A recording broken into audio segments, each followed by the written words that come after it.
Some authors are one-trick ponies, churning out the same basic, possibly very enjoyable, story over and over again. Syundei is not one of them. Total Eclipse of the Eternal Heart is her second book to be released in English by 7 Seas, and it could not be more tonally different from the first. Go for it, Nakamura. Where the latter volume is a cheery, silly tale about a boy trying to get up the courage to approach his crush.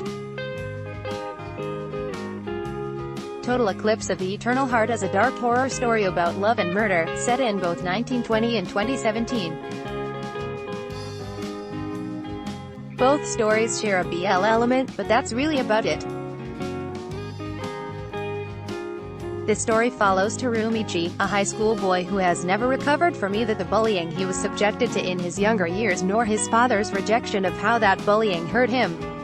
Now fully an outcast at school, only one boy, Yamada, is willing to spend any time with him.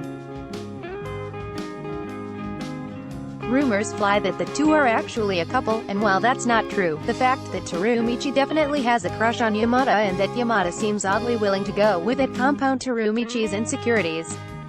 Shortly before the story begins, a third factor rears its head. Terumichi begins to dream about a series of forgotten murders of boys in 1920. The dreams are too vivid and repeat each night, causing him to wonder what's going on with them. The answer to that is caught up in a reincarnation curse on the original perpetrator of those crimes. Syundei's villain, an early writer of mystery novels, seems drawn from several influential authors of the early 20th century, when mystery was coming into its own in Japan. Although she calls her fictional author the father of Japanese mystery, which would seem to indicate that we ought to equate him with Edogawa Rampo, whose title that properly is Kuroiwa appears to be a blend of Edogawa and Seicho Matsumoto, who pioneered a form of Japanese detective story more rooted in the everyday and psychology. A good introduction to his work is the short story collection The Voice, which is available in English. The name may also be a tribute to Shiraku Kuroiwa, another writer of the period who, interestingly enough in context of the manga, died in 1920. I bring all of these authors up because Syundei's plot does feel like it owes to all of their influences, most strongly Edogawa Rampo in the use of supernatural elements and Seicho Matsumoto in the psychological underpinnings. The book relies on both in equal measure, albeit more in terms of the villain than the hero. That makes for a particularly interesting read. We more watch as the murderer captivates his victims than understand what draws the victims themselves in. In a similarity to a more modern Japanese mystery novel, Masquerade and the Nameless Woman by A.G. Mikage, the killer's underlying need is what truly drives the story, in this case as what is ultimately the most important element of it. Although 7 Seas rates the book as mature, it's actually much less sexually explicit than some of their Ghost Ship imprint titles.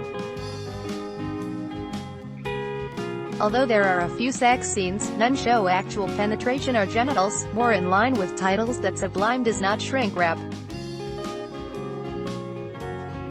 The age gap between participants may be more the issue in a couple of cases here. That said, the violence content is perhaps more problematic, as scenes of the murders of children are included. Again, while not hugely explicit, it is potentially disturbing, as are parts of the concept of the volume as a whole. Syundei's art is somewhat unusual for so recent a book, at least one picked up for translation, in that it looks very much like Ramo 1/2 era Rumiko Takahashi. She uses it adeptly, however, and the opening color pages are especially effective. The book is visually very easy to read, and Syundei is good at showing us just enough so that our imaginations can fill in the blanks, an important and effective horror technique. The title of the book may be one of the biggest issues, even if it doesn't give you Bonnie Tyler power ballad flashbacks. The original Japanese title, Gashoku Kitten, might be more simply translated to Total Eclipse or Lunar Eclipse, so the decision to give it such an overwrought translation does feel odd and a bit melodramatic.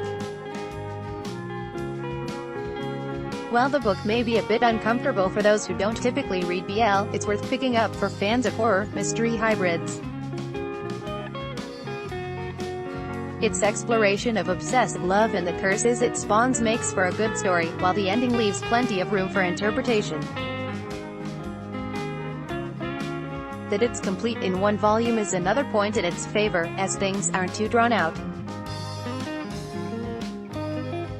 Don't let the title or the BL elements scare you off. This is a solid volume that understands its genre's roots. Let's block ads. Why?